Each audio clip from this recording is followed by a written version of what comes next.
یہ سوال میرے خیال پہلے پوچھا جا چکا ہے، لیکن اعلان کر دیں آخر پہ کہ آئندہ سے وہاں کرسیوں پر ہوا کرے گی، یہ کوئی دوست اگر یہاں آنے میں تردد کرتے ہوں تو وہ بتا دیں گے دوستوں کو۔ حضور سوال کے دو پارٹس ہیں جی، کیا سارے سابق مذاہب اپنی تعلیم کو آخری اور حتمی تعلیم قرار دیتے رہے تھے؟ پہلا تو ایسا یہ ہے، اور باوجود خود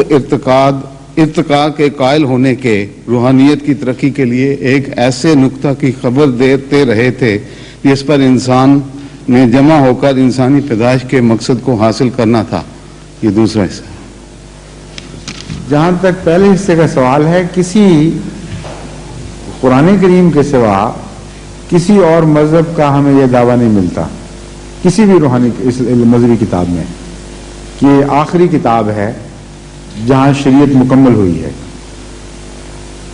اس لیے یہ مذہب والے آج یہ مانتے ہیں، یہ اعلان بھی کرتے ہیں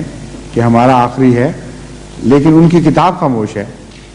اسی لیے حضرت مسیح موعود علیہ الصلوۃ والسلام نے جو اسلام کی عظیم الشان خدمت کی، اس میں ایک یہ بنیادی اصول تھا جو آپ نے پیش فرمایا۔ اس سے پہلے کبھی کسی نے اس طریق پر غیر مذاہب کا مقابلہ نہیں کیا تھا۔ اسی وجہ سے اس زمانے میں بہت بڑا امپیکٹ پیدا ہوا تھا مسلمانوں پر، مسلمان علماء پر، کہ یہ بالکل ایک نیا جدید ہے جہاد کا طریق، علمی جہاد کا، جو اس سے پہلے نہیں ہوا۔ آپ نے بعض اصول پہلے بنائے اور عقلی طور پر ان اصولوں کی برتری ثابت فرمائی اور مجبور کر دیا دشمن کو کہ یا ان اصولوں کو پہلے غلط کر کے دکھائے ورنہ ان کو مانے، تو اسلام کے مقابلے پر نچلی پوزیشن اس کو اختیار کرنی پڑتی تھی۔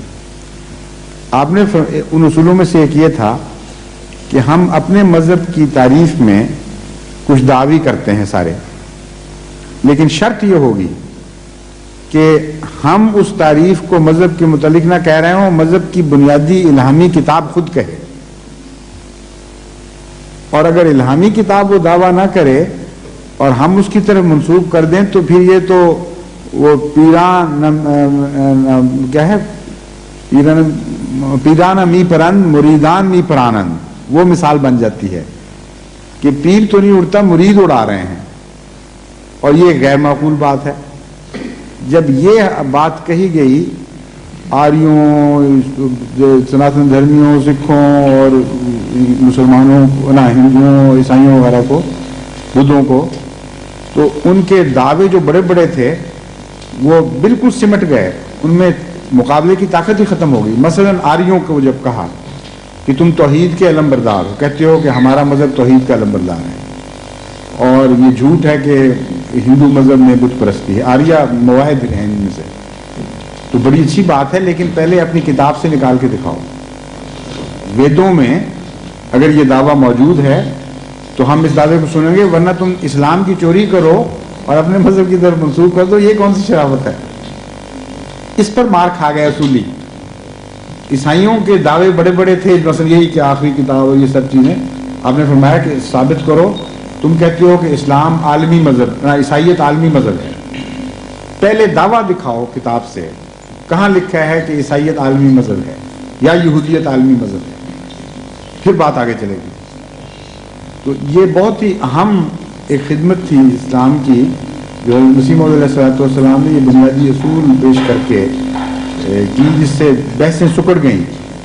اور اصولوں کی طرف سے مٹائیں۔ دوسرا حصہ کیا تھا؟ حضور باوجود میں سارا سوال پھر پڑھتا ہوں، کیا سارے سابق مذاہب اپنی تعلیم کو آخری اور حتمی تعلیم قرار دیتے دے دیا نا کہ نہیں دیتے تھے، اور یہ اسی اصول سے ہم نے پکڑا ان کو، یا